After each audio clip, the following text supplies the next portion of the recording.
श्री शिवाय नमस्तुभ्यम दोस्तों। 22 अगस्त 2025 शुक्रवार भाद्रपद अमावस्या की रात इस जगह फेंक देना। एक मुट्ठी नमक होगी, हर मनोकामना पूरी मिलेगी, सभी दोषों से मुक्ति, इतना धन आएगा कि संभाले नहीं संभलेगा। भगवान विष्णु और माता लक्ष्मी जी के आशीर्वाद से पूरे साल धन बरसता रहेगा। दोस्तों, जैसा कि आप सभी लोग जानते हैं कि 22 अगस्त को शुक्रवार भाद्रपद अमावस्या पड़ रहा है, इसीलिए यह दिन बहुत ही खास है। क्योंकि देखिए दोस्तों, गुरुजी ने कहा है कि जब भी शुक्रवार भाद्रपद अमावस्या पड़े तो आपको सिर्फ और सिर्फ एक मुट्ठी नमक वाला उपाय करना चाहिए। यह उपाय इतना खास है कि अगर आपने सही मुहूर्त पर सही क्रिया अनुसार एक मुट्ठी नमक वाला उपाय कर लिया, जो प्राचीन काल के समय का महाउपाय है, तो मान के चलिए दोस्तों, भगवान विष्णु और माता लक्ष्मी जी के आशीर्वाद से आपके जीवन का कितना ही बड़ा दुख हो, उससे आपको मुक्ति मिल जाएगी। आपकी कोई भी मनोकामना हो, मान लीजिए आप नौकरी की तैयारी कर रहे थे, आपकी नौकरी लग जाएगी, आपका बंद पड़ा व्यापार चल पड़ेगा, जिस बीमारी से आप बहुत दिनों से परेशान थे, उस बीमारी से आपको मुक्ति मिल जाएगी। आपके जीवन में धन आना शुरू हो जाएगा, आपके जीवन में धन आने के सारे रास्ते खुल जाएंगे और मान के चलिए दोस्तों, फिर आपको किसी भी प्रकार की परेशानी का सामना नहीं करना पड़ेगा। इसीलिए दोस्तों, इस दिन आप लोगों को इस वाले उपाय को जरूर कर लेना है। भले ही आपने पूरे साल भर इस उपाय को ना किया हो, पर अगर आपने इस शुक्रवार भाद्रपद अमावस्या के दिन अगर इस वाले उपाय को कर लिया, तो आपको इस उपाय को करने का वह फल मिलेगा जिसकी आपने कभी कल्पना भी नहीं करी होगी। इसीलिए आप लोग इस एक मुट्ठी नमक वाले उपाय को एक बार जरूर कर लेना, ताकि आप लोगों के हाथ से यह मौका ना जा सके और आपको इस उपाय को करने का फल मिल सके। दोस्तों, यह उपाय पंडित जी ने अपनी अभी की ही शिव महापुराण की कथा में बताया है, जो इस उपाय को आज हम आपको बहुत अच्छे से समझाने वाले हैं। इस वीडियो को देखने के बाद इस उपाय को समझने के लिए आपको कोई और वीडियो को देखने की जरूरत नहीं पड़ेगी। तो चलिए दोस्तों, उपाय को शुरू करते हैं। उससे पहले, हे भगवान विष्णु, आपके इस वीडियो को जो भी लाइक और चैनल को सब्सक्राइब करें, उसके जीवन में कभी दुख दर्द मत आने देना। साथ ही साथ कमेंट बॉक्स में 5 बार जय श्री हरि जरूर लिखे, ताकि भगवान विष्णु और माता लक्ष्मी जी की कृपा आप सभी को प्राप्त हो सके। इसी के साथ मैं आप सभी को बता दूं कि आप लोग वीडियो को पूरा नहीं देखते हो, काट काट कर देखते हो और गलत गलत उपाय को कर लेते हो, तो आपसे निवेदन है कि वीडियो को पूरा जरूर देखें। देखिए दोस्तों, यह शुक्रवार भाद्रपद अमावस्या का दिन यह इतना खास होता है, इतना महत्वपूर्ण होता है। देखा गया है कभी कभी बड़े बड़े पूजा पाठ अनुष्ठान से जो मनोकामना पूर्ण नहीं होते, वह शुक्रवार भाद्रपद अमावस्या के दिन एक छोटे से उपाय करने से ही आपकी मनोकामना पूर्ण हो जाती है। और बहुत सारे लोगों ने इस उपाय को किया भी है और उनको इस उपाय को करने का फल भी जरूर मिला है। अगर आप लोग भी इस उपाय को करना चाहते हैं, तो आप इस उपाय को पहले अच्छे से समझ लेना, सुन लेना, उसके बाद करना। आपको इस उपाय का फल जरूर मिलेगा और इस उपाय को कर लेने से आपके घर में चाहे किसी भी प्रकार की दुख और समस्या क्यों ना चल रही हो, आपको उसका कारण भी नहीं पता है कि भाई यह समस्या किस कारण से चल रही है। उसका कुछ भी कारण हो सकता है, जैसे पितृदोष हो सकता है या किसी भी तरह का मंगल दोष भी हो सकता है। तो इस दिन आप लोगों को यह वाला उपाय कर लेना है। यह एक ऐसा उपाय है जिस उपाय को अगर किसी विशेष दिन पर किया जाए, तो भाई उस विशेष दिन का जो है वह तो हमें मिलता ही मिलता है, पर हमने उस दिन पर इस एक मुट्ठी नमक वाले उपाय को किया है तो हमें उससे भी बड़ा फल मिलता है, और फल बहुत जल्दी मिलता है, क्योंकि आप इस उपाय को बहुत ही बड़े और विशेष दिन पर कर रहे हो। तो चलिए अब उपाय के बारे में बात करते हैं, लेकिन उससे पहले आप लोगों को यह जानना आवश्यक है कि आखिर यह उपाय किस समय करना है, किसको करना है और कैसे करना है। तो चलिए हम आगे आपको वीडियो में एक एक करके बता देते हैं। तो दोस्तों, इस एक मुट्ठी नमक वाले उपाय को हमें इस शुक्रवार भाद्रपद अमावस्या के दिन कैसे करना है, किसको करना है, किस समय करना है और कहां पर करना है, यह सारे सवालों के जवाब आपको इस वीडियो में मिल जाएंगे। और जो यह वीडियो देखेगा भाई, उसको एक मुट्ठी नमक वाला उपाय जरूर करना चाहिए, क्योंकि इस दिन शत्रुओं और किसी भी दोष, किसी भी बीमारी से मुक्ति पाने के लिए एक मुट्ठी नमक का बहुत ही बड़ा और विशेष महत्व होता है। और जब बात आ जाए एक मुट्ठी नमक की, तो यह सोने पर सुहागा वाली बात हो जाती है और यह एक बहुत ही बड़ा उपाय हो जाता है। अब दोस्तों, इस एक मुट्ठी नमक वाले उपाय को आखिर करना किसको है? सबसे पहले हम लोग वह बात जान लेते हैं। तो देखो, घर की जो बड़ी माताएं बहनें होती हैं, उन माताओं बहनों में से कोई भी एक बड़ी माता बहन इस वाले उपाय को कर सकती है। और दोस्तों, अगर आप चाहे तो अपने घर में से सभी सदस्यों को भी इस उपाय को करवा सकते हैं। अगर किसी व्यक्ति की खुद की कोई मनोकामना है, खुद की कोई दुख और परेशानी है, जो कि वह अपने लिए ही करना चाहता है, इस वाले उपाय को तो वह खुद अपने लिए भी कर सकता है। बाकी अगर कोई घर में से ऐसा है जो कि अपने पूरे घर परिवार की सुख और शांति के लिए यह वाला उपाय करना चाहता है, तो भाई वह भी कर सकता है। उसमें भी कोई दिक्कत वाली बात नहीं है। कहने का मतलब यह है कि इस उपाय को हर एक सदस्य भी कर सकता है और पूरे घर परिवार के सदस्य के लिए घर की बड़ी माताओं बहनों में से कोई एक माता बहन भी कर सकती है। माताएं बहनें अगर घर में उपस्थित ना हो या वह यह वाला उपाय ना कर पा रही हो, तो फिर घर का कोई बड़ा सदस्य भी इस एक मुट्ठी नमक वाले उपाय को कर सकता है।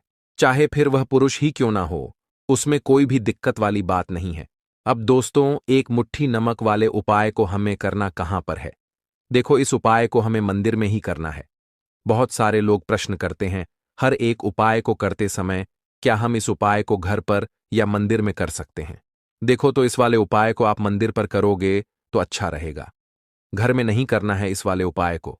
उसके बाद में दोस्तों, जो अगला प्रश्न निकल कर आता है वह यह आता है इस उपाय को लेकर कि आखिर इस उपाय को हमें किस समय करना है? सुबह के समय करना है कि शाम के समय करना है? तो देखो, इस वाले उपाय को आप लोग सुबह के समय भी कर सकते हो और शाम के समय प्रदोष काल में भी कर सकते हो। अब अगर आप पूछो कि भाई साहब सबसे उत्तम समय कौन सा रहेगा इस एक मुट्ठी नमक वाले उपाय को करने का, तो हम आपसे बस यही कहेंगे कि इस उपाय को आप शाम के समय करेंगे तो ज्यादा बेहतर होगा, क्योंकि शुक्रवार भाद्रपद अमावस्या का दिन है और इस दिन प्रदोष काल के बहुत महत्व होता है। बाकी अगर सुबह के समय भी करेंगे तो भी अच्छा होगा, उसमें कोई भी दिक्कत वाली बात नहीं है। तो अब दोस्तों, जो अगली सबसे बड़ी और महत्वपूर्ण बात आती है वह ये आती है कि सुबह अगर हम उपाय को करेंगे तो हमें कितने बजे से लेकर कितने बजे तक के बीच में करना है, और शाम के समय प्रदोष काल में करेंगे तो हमें कितने बजे से लेकर कितने बजे के बीच में करना है। तो देखो, सुबह जितनी जल्दी हो सके आप उपाय को करने की कोशिश करना। बाकी अगर किसी कारणवश लेट भी हो जाओ, थोड़ी देर भी हो जाए, तो देखो, सुबह जितनी जल्दी हो सके आप उपाय को करने की कोशिश करना। बाकी अगर किसी कारणवश लेट भी हो जाओ, थोड़ी देर भी हो जाए, तो 10 या 11 बजे तक भी आप उपाय कर लेना, पर 12 बजे से ज्यादा देरी ना हो। ठीक है, इस बात का ध्यान रखना। उसके बाद में दोस्तों, अगर शाम के समय प्रदोष काल की बात करें, प्रदोष काल का जो समय है होता है वह शाम के 6 बजे से शुरू हो जाता है। मतलब शाम के 6 बजे से लेकर 7 बजे के बीच का जो समय होता है, ये समय प्रदोष काल का समय होता है।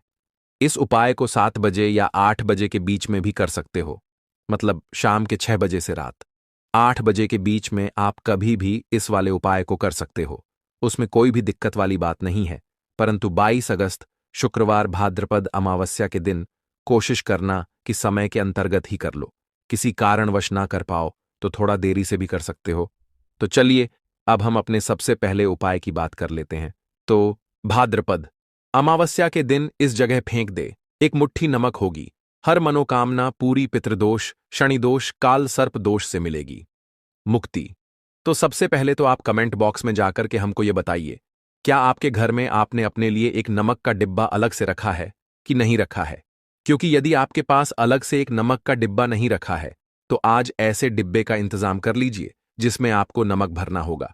क्योंकि जिस उपाय के बारे में आज आपको हम बता रहे हैं, उस उपाय में केवल आपको नमक के डिब्बे में वह गुप्त चीज छुपानी है जिसके बारे में तंत्र शास्त्र में लिखा हुआ है। और वह गुप्त चीज जैसे ही नमक के डिब्बे में आप छुपाते हैं या रखते हैं, मान के चलिए, ना केवल आपको अपने जन्म जन्मांतर की गरीबी, परेशानी, कष्ट और समस्याओं से मुक्ति मिल जाएगी, बल्कि आपके जीवन, आपको सुख, समृद्धि, धन दौलत, ऐश्वर्य की प्राप्ति होगी। एक बात को समझ लीजिए दोस्तों, एक व्यक्ति के घर में जो नमक का डिब्बा होता है वह सीधे सीधे उस व्यक्ति के आर्थिक स्थिति से संबंध रखता है। ज्योतिष शास्त्र में साफ साफ लिखा हुआ है कि यदि एक घर में नमक का डिब्बा खाली हो जाता है तो इससे उस घर की स्थिति पर बहुत बड़ा फर्क पड़ता है और उस घर का वास्तु भी खराब होने लगता है। दोस्तों, नमक के साथ की गई लापरवाही आपके गरीबी जैसी हालत ला सकती है। मान के चलिए, यदि आप नमक को लेकर के सावधानी नहीं बरतते हैं तो आपके जीवन में कई प्रकार की परेशानियों का आपको सामना करना पड़ता है। किंतु दूसरी तरफ, यदि आप नमक को लेकर के वह उपाय करते हैं जिसके बारे में तंत्र शास्त्र में लिखा हुआ है, तो मान के चलिए दोस्तों, न केवल आपकी तिजोरी धन से भर जाएगी बल्कि आपके ऊपर धन की वर्षा होगी। यहां तक कि आपके आने वाली 7 पीढ़ियां भी धन पर राज करेंगे।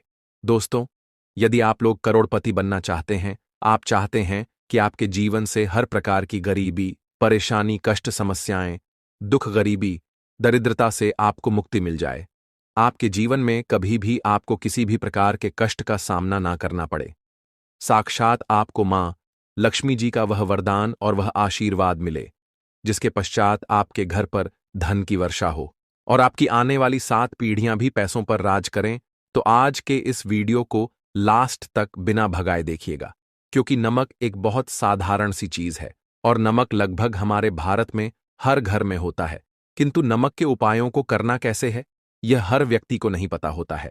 आज इस वीडियो में हम आपको तंत्र शास्त्र के अनुसार नमक के उन उपायों के बारे में बताने जा रहे हैं, जिन उपायों को यदि सही विधि विधान से सही मुहूर्त पर आप कर लेते हैं तो मां लक्ष्मी जी का वह वरदान और वह आशीर्वाद आपको लेगा, जिसके पश्चात आपके जीवन में आपको सफल होने से कोई नहीं रोक पाएगा।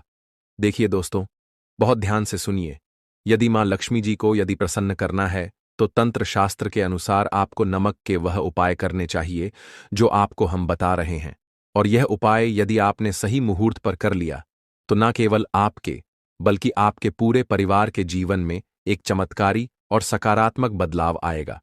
न केवल आपको बल्कि आपके पूरे परिवार को लक्ष्मी का वरदान और वह आशीर्वाद मिलेगा, जिसके पश्चात आप लोगों के जीवन में आप लोग बहुत ही आगे जाएंगे, बहुत ही सफल होंगे।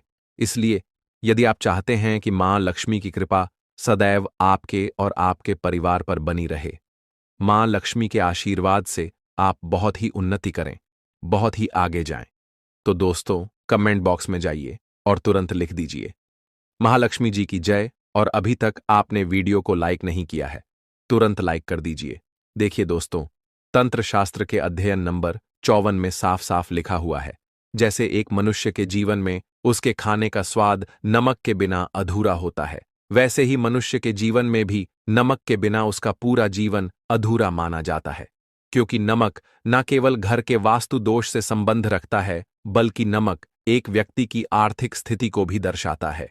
यहां तक कि वेद पुराण में तो साफ साफ लिखा हुआ है, किसी यदि नमक का डिब्बा खाली रहता है तो उस घर की बरकत नहीं होती है, उस घर की उन्नति कभी भी नहीं होती है।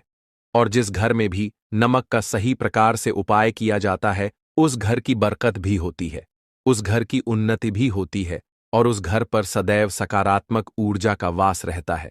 दोस्तों, हम आपको जानकारी देने जा रहे हैं कि नमक को लेकर के वो कौन कौन सी छोटी बातें हैं जिनका आपको विशेष करके ध्यान रखना चाहिए, ताकि रोजमर्रा की जिंदगी में आने वाली परेशानियों से आप सदैव मुक्त रहे।